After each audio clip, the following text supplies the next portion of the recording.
Hello everyone, good morning. एक बार फिर से आप सभी का क्रेजी जीके ट्रिक के यूट्यूब प्लेटफॉर्म पर स्वागत है। आज का ये सेशन हमारा वीकली करंट अफेयर का सेशन है, जहां पर हम 1 से लेकर 7 जून तक के टॉप 25 करंट अफेयर यहां पर डिटेल में डिस्कस करने वाले हैं। सारे क्वेश्चन, सारे करंट अफेयर आराम से सुनिए, बहुत ही इंटरेस्टिंग है। एग्जाम ओरिएंटेड सारे क्वेश्चन आपको देखने को मिलेंगे, तो एंड तक आप बने रहिएगा। हम चलते हैं सबसे पहले क्वेश्चन की तरफ, इसे नोट कीजिए। आईपीएल 2026 का खिताब जीतकर लगातार 2 बार आईपीएल की ट्रॉफी जीतने वाली तीसरी टीम कौन सी बनी है? तो आप सभी को पता होना चाहिए कि आईपीएल 2026 का खिताब किसने जीता है। तो यह रॉयल चैलेंजर बेंगलुरु ने अपने नाम किया। रॉयल चैलेंजर बेंगलुरु ने ही 2025 में भी आईपीएल का खिताब जीता था। इस तरीके से लगातार 2 बार आईपीएल ट्रॉफी जीतने वाली रॉयल चैलेंजर बेंगलुरु तीसरी टीम बनी है जिसने लगातार 2 बार ट्रॉफी जीती है। ओके, इसके पहले ये जो उपलब्धि है चेन्नई सुपर किंग ने 2010 और 2011 की ट्रॉफी जीतकर हासिल की थी पहली बार, और फिर मुंबई इंडियन ने 2019 और 2020 में आईपीएल की ट्रॉफी जीती थी। अब किसने जीती? तो अब जीती है आरसीबी ने। तो फाइनल गुजरात टाइटन के साथ हुआ था। गुजरात टाइटन को फाइनल में हराकर रॉयल चैलेंजर बेंगलुरु लगातार दूसरी बार आईपीएल का विनर रहा। नरेंद्र मोदी स्टेडियम में गुजरात में यह फाइनल खेला गया था दोनों टीमों के मध्य में। ठीक है, नॉर्मली कुछ जो अलग अलग अवार्ड हैं उनकी बात कर लें फाइनल के बाद, तो इमर्जिंग प्लेयर का अवार्ड दिया गया वैभव सूर्यवंशी को, राजस्थान रॉयल के प्लेयर हैं। Super striker of the season भी यही रहे। इसके अलावा ऑरेंज कैप जो कि सबसे ज्यादा रन बनाने के लिए दी जाती है, यह भी वैभव सूर्यवंशी को दी गई, और मोस्ट वैल्यूएबल प्लेयर भी वैभव सूर्यवंशी रहे हैं। ओके, इनके अलावा फेयर प्ले अवार्ड दिया गया पंजाब किंग्स की टीम को। पर्पल अवार्ड जो कि सबसे ज्यादा विकेट के लिए दिया जाता है, यह कागिसो रबाडा को दिया गया। ये गुजरात टाइटन के लिए खेलते हैं। फाइनल में प्लेयर ऑफ द मैच का खिताब दिया गया विराट कोहली को। रनर अप गुजरात टाइटन रही और विनर रही royal challenger Bengaluru. IPL 2026। Padma Bhushan से सम्मानित सुमन कल्याणपुर का निधन हो गया। ये किस क्षेत्र से संबंधित है? तो पद्म भूषण से सम्मानित है सुमन कल्याणपुर। ये बहुत ही फेमस एक प्लेबैक सिंगर है। प्लेबैक सिंगर जानते होंगे क्या होता है? संगीत के क्षेत्र से नॉर्मली ये संबंधित है, प्लेबैक सिंगिंग से ये संबंधित है। मूवीज में जो गाने, मतलब कोई भी एक्टर हीरो गाता है ना, तो उसके पीछे जो वॉइस होती है वो किसी सिंगर की होती है, तो ये होता है प्लेबैक सिंगिंग। ओके, तो जब हम बात करते हैं सुमन कल्याणपुर की, तो 89 ईयर की एज में इनका निधन हो गया। हिंदी मराठी में इन्होंने काफी सारे गाने गाए हैं।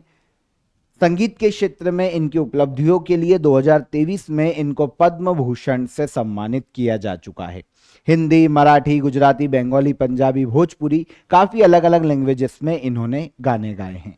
तो कौन है ये? सुमन कल्याणपुर। इनका निधन हो गया 89 ईयर की एज में। प्लेबैक सिंगर रही है। पद्म भूषण कब दिया गया, ये क्वेश्चन आ सकता है। तो 2023 में इनको पद्म भूषण से सम्मानित किया गया था। 81th United nation general assembly के अध्यक्ष के रूप में किसे चुना गया है? 2026 में यूनाइटेड नेशन जनरल असेंबली की 81th एनुअल मीटिंग का आयोजन किया जाएगा, और इसके अध्यक्ष के रूप में चुना गया है खलीलुर रहमान को। खलीलुर रहमान की बात करें तो ये बांग्लादेश से आते हैं, बांग्लादेश के हैं। ये 81th United nation general assembly session के अध्यक्ष के रूप में चुने गए हैं। तो इनका जो कार्यकाल है 8 सितंबर 2026 से शुरू होगा। 1 साल के लिए इनका कार्यकाल रहेगा। ओके, अब अगर हम यहां पर बात करते हैं खलीलुर रहमान की, तो ये बांग्लादेश के हैं। बांग्लादेश के फॉरेन मिनिस्टर हैं, जो कि 81th United nation general assembly session के अध्यक्ष के रूप में चुने गए हैं, और ये रिप्रेजेंट करते हैं एशिया पैसिफिक रीजनल ग्रुप को। एक्चुअल में क्या होता है कि 5 अलग अलग रीजनल ग्रुप से कोई एक अध्यक्ष चुना जाता है हर साल। अलग अलग पोस्ट जो यूनाइटेड नेशन जनरल असेंबली की अलग अलग पोस्ट होती है ना, सब पर ये 5 रीजनल ग्रुप अलग अलग देशों को बांटा गया है इन ग्रुप में, वहां से कोई व्यक्ति को पोस्ट दी जाती है। तो जब खलीलुर रहमान की बात होती है तो ये एशिया पैसिफिक रीजनल ग्रुप को रिप्रेजेंट करते हैं। क्लियर? खलीलुर रहमान बांग्लादेश के फॉरेन मिनिस्टर, इनके पहले जो लास्ट ईयर 80वां सत्र था 2025-26 के लिए, अन्ना लेना बियरबॉक, ये 80वें सत्र की अध्यक्ष थी महिला। ओके, ये जर्मनी की फॉर्मर फॉरेन मिनिस्टर रही है। तो 9 सितंबर 2025 को इन्होंने 80वें सत्र के लिए अध्यक्षता संभाली थी 2025 में, और अब 81वें सत्र के लिए अध्यक्ष बने हैं खलीलुर रहमान। जून 2026 में कर्नाटक के 24वें सीएम के रूप में किसने शपथ ली है? जून 2026 में कर्नाटक के 24वें सीएम बने हैं डी.के. शिवकुमार। अभी तक कर्नाटक के सीएम सिद्धारमैया जी थे, जिन्होंने अपने पद से इस्तीफा दे दिया, क्योंकि जब भी कर्नाटक के इलेक्शन हुए थे पहले, तो ये दोनों ही कांग्रेस के कद्दावर नेता हैं, दोनों की दोनों। तो जो भी उस वक्त इनके बीच में डील हुई हो कि अगर कांग्रेस जीतती है तो हम टर्न बाय टर्न 2.5 साल के लिए सीएम का पद संभालेंगे। तो उस केस में सिद्धारमैया, जो कि अभी तक कर्नाटक में कांग्रेस के सीएम थे, उन्होंने अब अपने पद से इस्तीफा दिया है, और डी.के. शिवकुमार ये कर्नाटका के 34वें सीएम बने हैं, लेकिन व्यक्ति के रूप में 24वें सीएम के रूप में इन्होंने पदभार संभाला है। व्यक्ति के रूप में 24वें, और अगर पद देखें विधानसभा के कार्यकाल में तो ये 34वें सीएम है। ठीक है, ओके। तो जी परमेश्वर, इनको डिप्टी सीएम के रूप में भी कर्नाटका में अपॉइंट किया गया है। तो डिप्टी सीएम और सीएम बने हैं, डिप्टी सीएम भी पूछे जा सकते हैं। डिप्टी सीएम जी परमेश्वर बने। पहले डी.के. शिवकुमार के पहले कर्नाटका के सीएम अभी तक कौन थे? तो ये थे कांग्रेस के ही सिद्धारमैया। जून 2026 में सुप्रीम कोर्ट की 12वीं महिला न्यायाधीश के रूप में किसने शपथ ली है? तो सुप्रीम कोर्ट का गठन 1950 में हुआ था। उसके बाद से लेकर अभी तक सुप्रीम कोर्ट की 12वीं महिला न्यायाधीश के रूप में शपथ ली है जस्टिस वी मोहाना ने। ओके, तो जस्टिस वी मोहाना ये सुप्रीम कोर्ट की 12वीं महिला जज के रूप में अपॉइंट की गई। इनका कार्यकाल जून 2031 तक रहेगा। अगर ये कंटिन्यू होती है, इनकेस अगर पूरा कार्यकाल हो जाता है बिना किसी रुकावट के, तो ये सुप्रीम कोर्ट में लॉन्गेस्ट सर्विंग वीमेन जज बन जाएगी 2031 तक।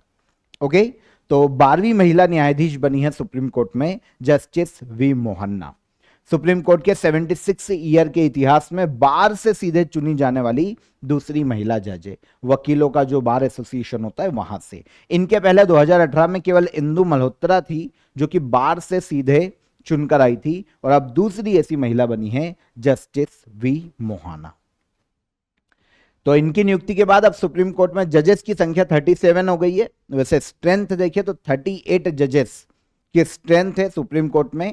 15 दिन पहले ही जो द्रौपदी मुर्मू जी है भारत की प्रेसिडेंट, उन्होंने अध्यादेश जारी किया था सुप्रीम कोर्ट के जजेस की संख्या बढ़ाने के लिए, और जजेस की संख्या बढ़ा के कितनी कर दी गई है? 38।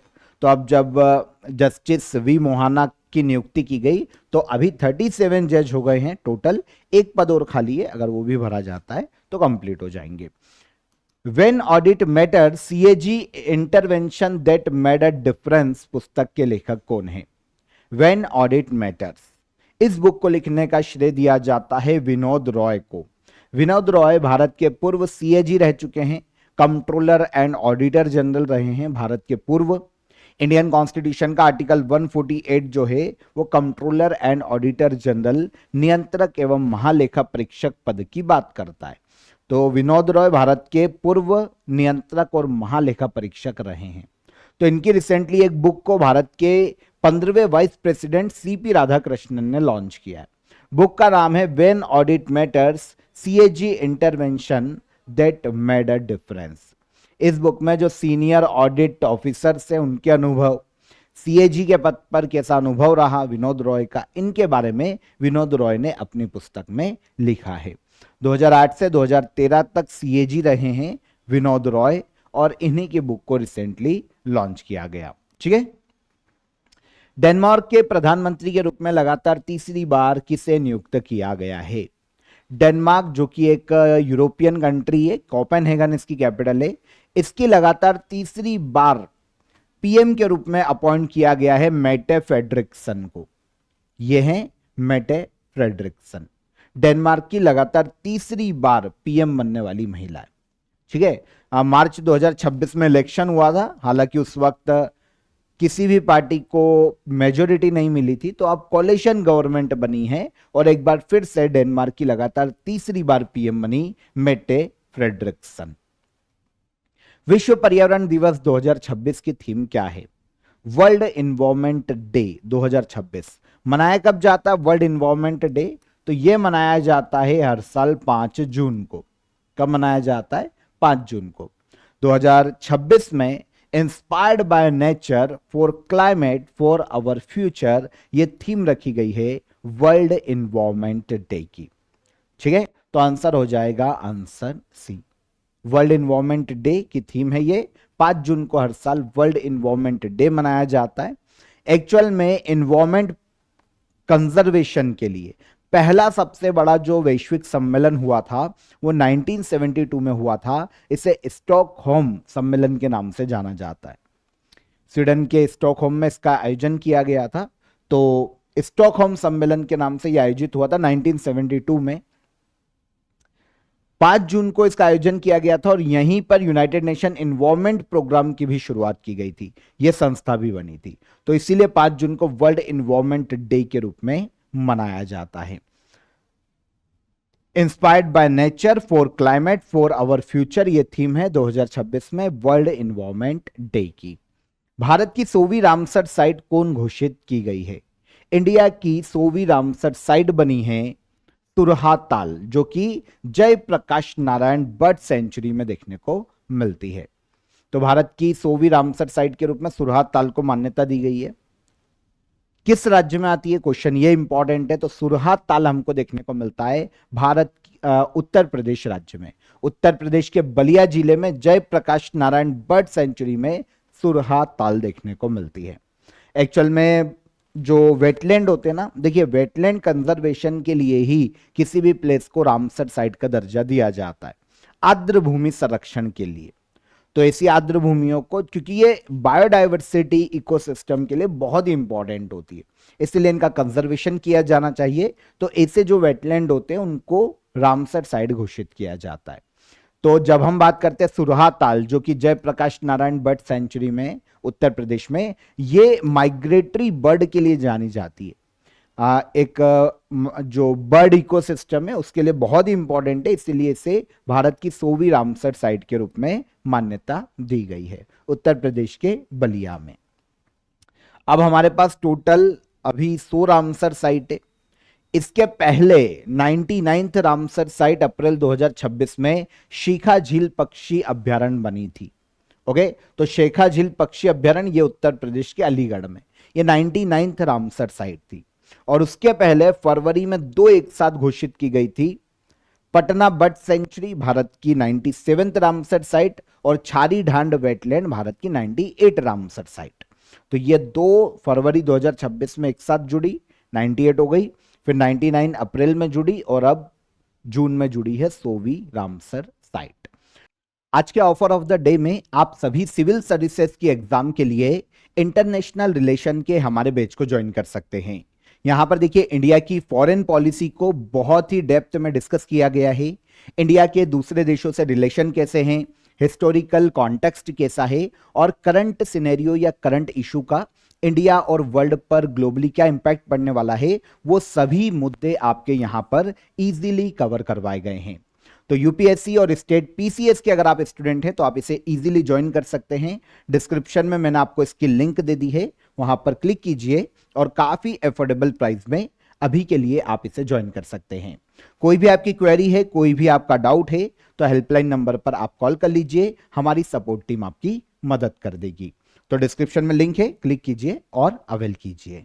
भारत की डिजिटल अर्थव्यवस्था की स्थिति 2026 रिपोर्ट के अनुसार एआई परफॉर्मेंस में भारत की वैश्विक रैंक क्या रही है? तो भारत की इंडिया से डिजिटल इकोनॉमी 2026 रिपोर्ट में एआई परफॉर्मेंस में भारत की वैश्विक रैंक रही है 4th। तो 4th नंबर पर इंडिया है एआई परफॉर्मेंस में अगर ग्लोबली देखें, और इसके अलावा जब हम डिजिटल इकोनॉमी रैंकिंग की बात करते हैं कि हमारी डिजिटल इकोनॉमी के मामले में हम किस स्थान पे हैं, तो हम 2026 में इसमें 5वें स्थान पर है। तो दोनों में डिफरेंस है। एआई परफॉर्मेंस में ग्लोबल रैंक है हमारी 4th, हमसे आगे केवल यूएसए है पहले नंबर पर, चाइना है दूसरे नंबर पर और सिंगापुर है तीसरे नंबर पर। और जब बात होती है डिजिटल इकोनॉमी रैंकिंग की, तो इसमें भारत को 2026 में 5वीं रैंक पर रखा गया है। भारत का पहला ब्लू बॉन्ड जारी करने की योजना किस संस्था ने बनाई है? तो इंडिया का पहला ब्लू बॉन्ड जारी करने की योजना बनाई है सागरमाला फाइनेंस कॉरपोरेशन ने। सागरमाला फाइनेंस कॉरपोरेशन, इसने भारत में पहली बार ब्लू बॉन्ड जारी करने की योजना बनाई है। इस बार जो चालू फाइनेंशियल ईयर है, इसमें इस बॉन्ड को लॉन्च कर दिया जाएगा और इससे सागरमाला फाइनेंस कॉरपोरेशन जो है 1,000 करोड़ तक की पूंजी ये जुटाने वाला है। तो 500 करोड़ का तो बेस इशू जारी किया जाएगा और फिर 500 करोड़ रुपए अदर ऑप्शन में शामिल होगा। तो इस तरीके से 1,000 करोड़ की पूंजी जुटाने वाला है सागरमाला फाइनेंस कॉरपोरेशन और ये इंडिया में पहली बार ब्लू बॉन्ड जारी करने वाला है। अब बात आती है कि ब्लू बॉन्ड क्या है। देखिए, ब्लू बॉन्ड मतलब जब बॉन्ड जारी किया जाएगा तो जो भी खरीदने वाले इन्वेस्टर होंगे उनको बॉन्ड मिलेगा और वो कंपनी को पैसा देंगे। अब जो सागरमाला फाइनेंस कॉरपोरेशन है, उस पैसे का जो यूज है ना, वो करेगी किसमें? पोर्ट, शिपिंग, कोस्टल इंफ्रास्ट्रक्चर को डेवलप करने में, मैरीटाइम इकोनॉमी से जुड़े हुए जो प्रोजेक्ट है ना, उसमें इस पैसे का यूज किया जाएगा। तो ये होता है ब्लू बॉन्ड, मतलब ब्लू इकोनॉमी को रन करने के लिए, जो कि समुद्र से जुड़ी हुई है। तो ये होता है ब्लू बॉन्ड। पैसा जो आएगा वो समुद्र से जुड़ी हुई इकोनॉमी को रन करने के लिए ही यूज किया जाएगा, जैसे port development, shipping development, coastal infrastructure development, इस तरीके से इसे डेवलप किया जाएगा। खेत बचाओ अभियान का शुभारंभ किस राज्य के रायसेन जिले से किया गया? तो भारत के एग्रीकल्चर मिनिस्टर है शिवराज सिंह चौहान। इन्होंने खेत बचाओ अभियान का शुभारंभ किया है मध्य प्रदेश राज्य के रायसेन जिले से। तो मध्य प्रदेश राज्य के रायसेन जिले से खेत बचाओ जो अभियान है वो शुरू किया गया। Ministry of agriculture and farmer welfare के द्वारा इसकी शुरुआत की गई है क्या? एक ग्लोबल कैंपेन है ये, जिसका उद्देश्य है कि भाई मिट्टी की उर्वरा शक्ति को बढ़ाया जाए, रासायनिक उर्वरक का जो यूज है जो किसान करते हैं उनको कम किया जाए, किसानों की कॉस्ट को घटाया जाए और किसानों की इनकम को बढ़ावा दिया जाए। तो यह उद्देश्य है खेत बचाओ अभियान को जारी किए जाने का। 1 जून को यह शुरू हुआ है और 30 जून तक ये पूरे इंडिया में आयोजित किया जाएगा। एक नेशन वाइड कैंपेन है ministry of agriculture and farmer welfare का, और इस मिनिस्ट्री के मंत्री कौन है? शिवराज सिंह चौहान। ये मध्य प्रदेश से ही बिलोंग करते हैं, ठीक है। तो इन्होंने मध्य प्रदेश के रायसेन में खेत बचाओ अभियान की शुरुआत की है। तो फर्टिलाइजर का बैलेंस करना, जो इसके अलावा सॉइल हेल्थ पर ध्यान देना, किसानों को सही सलाह देना, इसके लिए 1600 से अधिक टीम बनाई गई है। और इसके अलावा जो ऐसे एरिया जहां पर बहुत ज्यादा फर्टिलाइजर का यूज किया जाता है, ऐसे 100 डिस्ट्रिक्ट के लिए 500 स्पेशल टीम का गठन किया गया है। तो इस तरीके से खेत बचाओ अभियान को पूरे देश में नेशन वाइड लागू किया जा रहा है। Better never stops leadership insights from life's unscripted movement पुस्तक के लेखक कौन है? तो बेटर नेवर स्टॉप्स, इस बुक को लिखने का श्रेय दिया जाता है श्याम श्रीनिवासन को। श्याम श्रीनिवासन ने इस बुक को लिखा है। रिसेंटली ये बुक 2026 में अभी लॉन्च की गई है, ठीक है ना। तो पुस्तक जो है ना एक्चुअल में लीडरशिप पर आधारित है। बैंकिंग, स्पोर्ट्स से जुड़े हुए रियल लाइफ जो एक्सपीरियंस है श्याम श्रीनिवासन के, इन्होंने अपने जीवन के अनुभव को लिखा है। बैंकिंग सेक्टर के बारे में, लीडरशिप के बारे में अपनी इस बुक में लिखा है कि कैसे मुश्किल समय में डिसीजन लेने पड़ते हैं, कितने टफ डिसीजन लेने पड़ते हैं मार्केट में रहने के लिए। इसके बारे में श्याम श्रीनिवासन ने अपनी बुक में लिखा है। डेब्यू बुक है, मतलब पहली बार ही इन्होंने बुक को लिखा है, किसी बुक को लिखा है। बेटर नेवर स्टॉप इनके द्वारा लिखित बुक है। अब बात आती है कि श्याम श्रीनिवासन है कौन? तो ये फेडरल बैंक के फॉर्मर सीईओ हैं, ठीक है ना। बैंकिंग सेक्टर में 30 साल से ज्यादा का इनको एक्सपीरियंस है। तो बैंकिंग सेक्टर के इनके एक्सपीरियंस ही इन्होंने अपनी बुक में साझा किए हैं। तेलंगाना स्टेटहुड डे प्रत्येक वर्ष कब मनाया जाता है? तेलंगाना राज्य का स्थापना दिवस हर साल मनाया जाता है 2 जून को।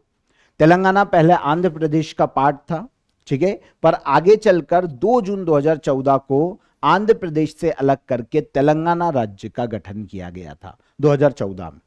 तो इसीलिए 2026 में 2 जून को तेलंगाना राज्य का 12वां फाउंडेशन डे मनाया गया। Okay, Andhra Pradesh reorganisation act 2014 के तहत तेलंगाना का गठन किया गया था। शुरुआत में तेलंगाना और आंध्र प्रदेश दोनों की ही 10 साल के लिए जॉइंट कैपिटल रखा गया था हैदराबाद को। फिर आंध्र प्रदेश की कैपिटल अमरावती हो गई और तेलंगाना की कैपिटल है अब हैदराबाद। तो तेलंगाना का स्थापना दिवस है 2 जून को। इस बार 2026 में इसका 12वां स्थापना दिवस मनाया गया है, ठीक है। तेलंगाना की कैपिटल है हैदराबाद। शिव प्रताप शुक्ला यहाँ के गवर्नर है। रेवंत रेड्डी जो कि कांग्रेस के हैं तेलंगाना के सीएम के पद पर है। यहां पर अगर हम विधानसभा सीटें देखते हैं तो 119 विधानसभा की सीटें हैं, 17 लोकसभा की और 7 राज्यसभा की सीटें हैं। वहीं पर हम विधान परिषद की बात करते हैं तो तेलंगाना में 40 विधान परिषद की सीटें हैं। 21 साल बाद मध्य प्रदेश सरकार किस नाम से राज्य बस सेवा दोबारा शुरू करने जा रही है? तो मध्य प्रदेश सरकार ने अनाउंस किया है कि वो राज्य बस सेवा को दोबारा शुरू करेगी और इसे नाम दिया गया है मुख्यमंत्री सुगम परिवहन सेवा। मुख्यमंत्री सुगम परिवहन सेवा के नाम से मध्य प्रदेश सरकार 21 साल के बाद राज्य बस सेवा की शुरुआत करने वाली है। जैसे हरियाणा राज्य परिवहन निगम, राजस्थान राज्य परिवहन निगम, उत्तर प्रदेश राज्य परिवहन निगम चलता है ना, वैसे मध्य प्रदेश में मध्य प्रदेश राज्य परिवहन निगम चलता था। लेकिन 2005 में फाइनेंशियल लॉस के कारण उस बस सेवा को बंद कर दिया गया था।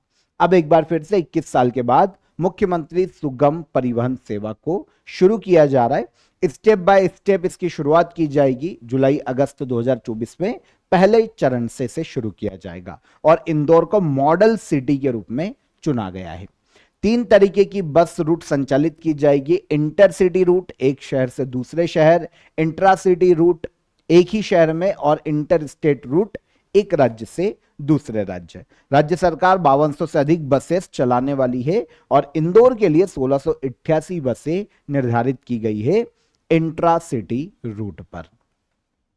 जून 2026 की फिडे रैंकिंग में टॉप 10 में शामिल होने वाले एकमात्र भारतीय खिलाड़ी कौन बने हैं? तो जून 2026 में फिडे रैंकिंग आई है, इंटरनेशनल चेस फेडरेशन की रैंकिंग है। इसमें टॉप 10 में शामिल होने वाले एकमात्र जो हमारे चेस ग्रैंड मास्टर हैं ये है अर्जुन एरिगेसी। अर्जुन एरिगेसी को इस लिस्ट में 8वें नंबर पर रखा गया है। ये टॉप 10 में शामिल होने वाले एकमात्र भारतीय हैं फिडे वर्ल्ड चेस रैंकिंग में। इनकी इलो रेटिंग है 2761 जून 2026 में। इनके अलावा डी गुकेश इस लिस्ट में 19वें स्थान पर है और विश्वनाथन आनंद 13वें स्थान पर रखे गए हैं। तो टॉप 10 में कौन है? Arjun Erigaisi. FIDE international chess federation है। 1924 में इसकी स्थापना हुई थी और ल्यूसाने में इसका हेडक्वार्टर देखने को मिलता है। आगे आइए, असम के प्रसिद्ध मुगा सिल्क को बढ़ावा देने के लिए लॉन्च किए गए मिशन का नाम क्या है? तो असम में एक सिल्क देखने को मिलता है, एक नेचुरल गोल्डन सिल्क है, दुनिया का एकमात्र नेचुरल गोल्डन सिल्क जो कि असम में मिलता है, मुगा सिल्क। इसके प्रोडक्शन को बढ़ाने के लिए, ऑल ओवर सप्लाई चेन को मजबूत करने के लिए एक मिशन लॉन्च किया गया है जिसका नाम है मिशन स्नेह जोरी। ठीक है, तो मिशन स्नेह जोरी को रिसेंटली लॉन्च किया गया है। मुगा सिल्क प्रोडक्शन से लेकर उसकी branding, export promotion, digital traceability को बढ़ावा देना, टूरिज्म डेवलपमेंट को बढ़ावा देना, all over value chain create करना मिशन स्नेह जोरी का मुख्य उद्देश्य है। तो असम के मुगा सिल्क को बढ़ावा देने के लिए, मुगा सिल्क सेक्टर को ग्लोबली प्रमोट करने के लिए यह असम में शुरू की गई है।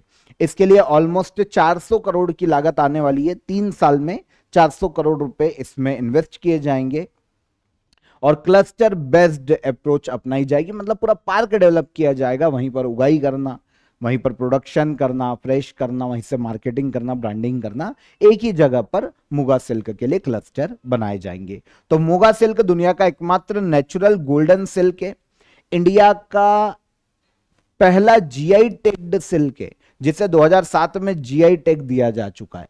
असम का पहला जीआई टैग्ड प्रोडक्ट, असम में पहला ऐसा प्रोडक्ट जिसे जीआई टैग दिया गया 2007 में।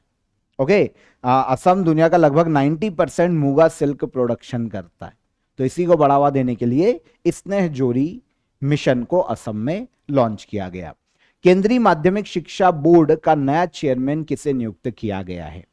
सीबीएसई के नए चेयरमैन के रूप में लोखंडे प्रशांत सीताराम को अपॉइंट किया गया है। लोखंडे प्रशांत सीताराम सीबीआई के नए चेयरमैन बने।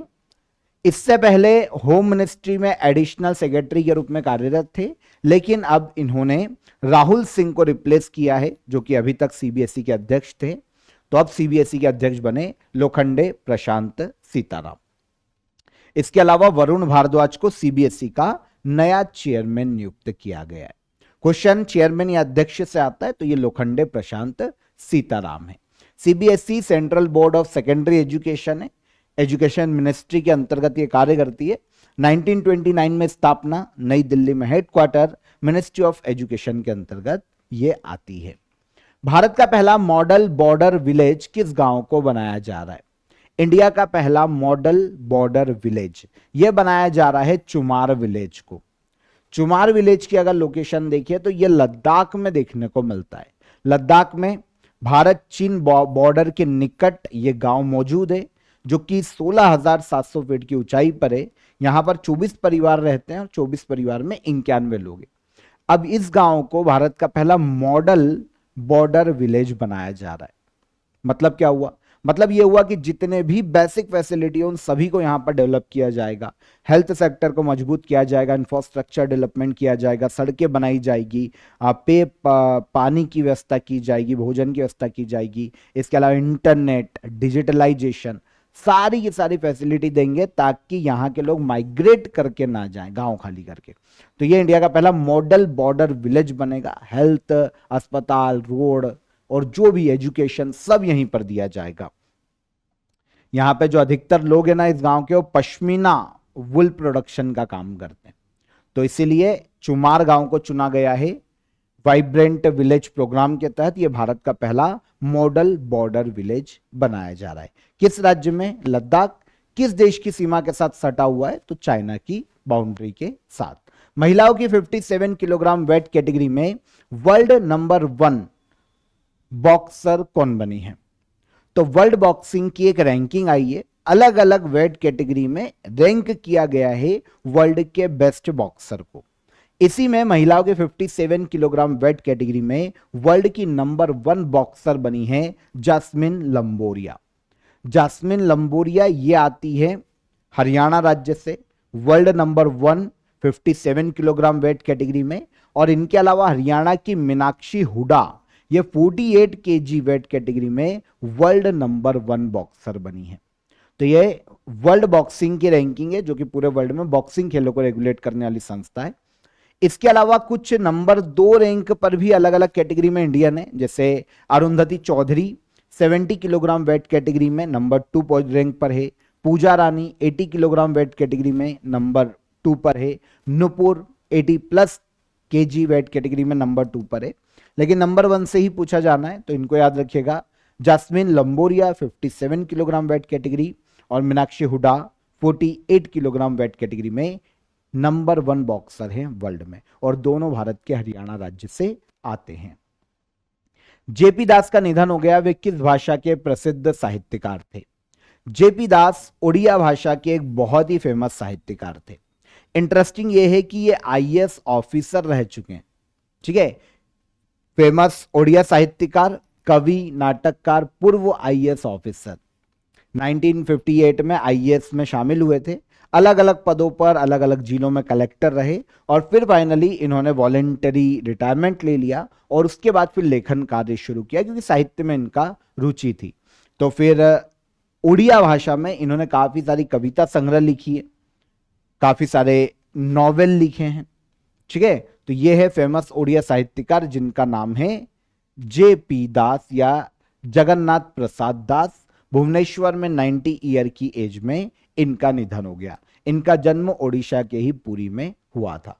पद्म अवार्ड तो कोई नहीं मिला, लेकिन अलग बड़े अवार्ड इनको मिले, जैसे साहित्य अकादमी अवार्ड इनको 1990 में दिया गया था, हालांकि उस वक्त इन्होंने लिया नहीं था वो अवार्ड, और सरस्वती सम्मान इनको 2006 में दिया जा चुका है। ठीक है, और ओडिया साहित्य अकादमी अवार्ड जो कि ओडिशा सरकार देती है वो इनको 1975 में दिया गया था। जेपी दास फेमस ओडिया साहित्यकार, इनका हाल ही में 90 ईयर की एज में निधन हो गया। और इनके अलावा भारत के एक शॉट पुट के खिलाड़ी हैं जो कि चंडीगढ़ से आते हैं, बलविंदर सिंह धालीवाल। इनका 67 ईयर की एज में निधन हो गया। इनको अर्जुन अवार्ड दिया जा चुका है खेलों के क्षेत्र में इनके योगदान के लिए 1987 में। तो ये शॉट पुट के खिलाड़ी हैं, और ऊपर हमने ओडिया साहित्यकार की बात की। वर्ल्ड बैंक में भारत के एग्जीक्यूटिव डायरेक्टर के रूप में किसे नियुक्त किया गया है? वर्ल्ड बैंक में भारत के एग्जीक्यूटिव डायरेक्टर के रूप में नीलकंठ मिश्रा को अपॉइंट किया गया है।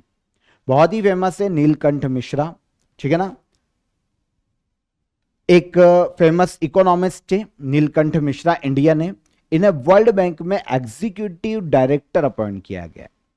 अब एग्जीक्यूटिव डायरेक्टर जो होता है ना, एक्चुअल में वो वर्ल्ड बैंक की पॉलिसीज, ऑपरेशन और जो लैंडिंग डिसीजन होते हैं उनकी निगरानी करना, सदस्य देशों को लीड करना, ये सारे काम एक एग्जीक्यूटिव डायरेक्टर के होते हैं। तो बड़ा पद है वर्ल्ड बैंक में। तो ये भारत के इकोनॉमिस्ट नीलकंठ मिश्रा को अपॉइंट किया गया है। 3 साल तक ये अपने पद पर रहने वाले हैं। इस पद पर अभी तक परमेश्वरन अय्यर थे, इनको रिप्लेस किया है नीलकंठ मिश्रा ने। आपको पता है उडई के चेयरमैन भी नीलकंठ मिश्रा ही है।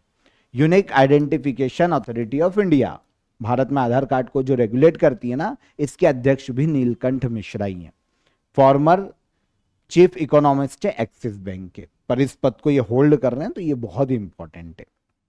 और अब वर्ल्ड बैंक के एग्जीक्यूटिव डायरेक्टर के रूप में अपॉइंट किए गए। भारत का सबसे बड़ा एलपीजी सप्लायर कौन सा देश बना है? इंडिया का सबसे बड़ा एलपीजी सप्लायर देश बना है यूएसए। आंसर हो जाएगा आंसर डी। आपको पता है अभी तक इंडिया अलग अलग सोर्सेस से एलपीजी लेता था, स्पेशली ईरान से भी काफी एलपीजी हम लेते थे। लेकिन हुआ यह है कि जब से स्टेट ऑफ हॉर्मुज बंद हुआ है, ईरान और अमेरिका के बीच में जब से युद्ध हुआ है, तो अब हमको एलपीजी के लिए दूसरे सोर्सेस, दूसरे देश तलाशने पड़ रहे हैं। पहले हम मिडिल ईस्ट से अपने एलपीजी की डिमांड को पूरी करते थे, लेकिन फरवरी 2026 में यूएसए से केवल हमने 14% एलपीजी ली थी। जो हम इंपोर्ट कर रहे हैं एलपीजी, उसमें यूएसए का योगदान फरवरी 2026 में केवल 14% था, लेकिन ये मई 2026 में 55% हो गया। सबसे ज्यादा एलपीजी मई 2026 में हमने यूएसए से ली है। ओके, 6.66 मिलियन टन एलपीजी की सप्लाई यूएसए ने हमको की। ईरान ने 1.45 मिलियन टन एलपीजी के साथ भारत का दूसरा सबसे बड़ा सप्लायर ईरान रहा है। पहले ये ज्यादा करता था, लेकिन अभी बंद है, तो यूएसए से हमको लेना पड़ रहा है। पहले केवल 14% हिस्सेदारी थी, अब 55% यूएसए की हिस्सेदारी हो गई। यूएई, सऊदी अरब, कुवैत, कतर, इनसे हम 81% तक एलपीजी ले रहे थे फरवरी 2026 में। जितना भी हम इंपोर्ट करते थे 81% यहां से आता था, लेकिन यह घटकर मई 2026 में केवल 16% हो गया है, क्योंकि स्ट्रेट ऑफ हॉर्मुज बंद है। आया समझ में? तो इंडिया को सबसे बड़ा सप्लायर कौन है एलपीजी का वर्तमान में? तो यह है यूएसए। मई 2026 में यूएसए सबसे बड़ा सप्लायर है। 55% तक यूएसए हमको एलपीजी सप्लाई कर रहा है। और जब से क्राइसिस आया है तो हमने प्रोडक्शन भी बढ़ाया है। पहले हमारा एलपीजी उत्पादन 35,000 मिलियन टन पर डे का था, जो कि अब हमने बढ़ाकर लगभग 50,000 मिलियन टन कर दिया है पर डे। भारत का LPG import 2 million ton per month था, ठीक है, फरवरी 2026 में। यह घटकर 1.2 मिलियन टन पर मंथ हो गया है मई 2026 में, लगभग आधा हो गया। तो इसीलिए क्राइसिस देखने को मिल रहा है। किस राज्य सरकार ने तंबाकू और निकोटिन युक्त खाद्य पदार्थों पर 1 वर्ष का प्रतिबंध लगाया है? तो पूर्वोत्तर राज्य नागालैंड ने राज्य में निकोटीन और तंबाकू प्रोडक्ट जो हैं उन पर 1 साल का बैन लगा दिया है। ठीक है, ये जो बैन है food safety and standard act 2006 के तहत लगाया गया है। उद्देश्य क्या है? राज्य में पब्लिक हेल्थ की सुरक्षा करना, युवाओं को नशे से दूर रखना, युवाओं में नशे की लत को खत्म करना, ये इस स्टेप को उठाए जाने का मुख्य उद्देश्य है। तो नागालैंड गवर्नमेंट ने राज्य में तंबाकू और निकोटीन बेस्ड जो प्रोडक्ट है उन पर 1 साल का बैन लगा दिया है। लास्ट क्वेश्चन, भारत की T20 टीम का नया कप्तान किसे नियुक्त किया गया है? तो भारत की T20 इंटरनेशनल टीम का नया कैप्टन नियुक्त किया गया है श्रेयस अय्यर को। अभी तक इंडिया की T20 इंटरनेशनल टीम के कैप्टन सूर्य कुमार यादव थे। इन्हीं की कप्तानी में 2026 में मार्च मंथ में हमने T20 वर्ल्ड कप जीता था। लेकिन अब T20 इंटरनेशनल के लिए कैप्टनसी को चेंज किया गया है और नए कैप्टन बने हैं श्रेयस अय्यर। ठीक है, बीसीसीआई ने ये जो फैसला है ना 2028 में लॉस एंजलिस ओलंपिक आने वाले, उसमें क्रिकेट शामिल है और फिर आने वाले T20 वर्ल्ड कप को ध्यान में रखते हुए लिया है। तो बीसीसीआई ने ये नियुक्ति की है। T20 इंटरनेशनल में अभी तक हमारे कैप्टन सूर्य कुमार यादव थे, अब कौन बने हैं? श्रेयस अय्यर। इजी। तो यहां पर 1 से लेकर 7 जून 2026 तक के सभी करंट अफेयर हमने डिटेल में डिस्कस किए, टॉप 25 करंट अफेयर को समझा। आई होप आपको सभी क्वेश्चन समझ में आए होंगे। वीडियो पसंद आया हो तो वीडियो को लाइक और शेयर करके जाइए। चैनल पर पहली बार आए हो तो चैनल को सब्सक्राइब कर लो। हम कल फिर मुलाकात करेंगे नेक्स्ट डे के करंट अफेयर में। तब तक अपना ख्याल रखिएगा। जय हिंद, जय भारत।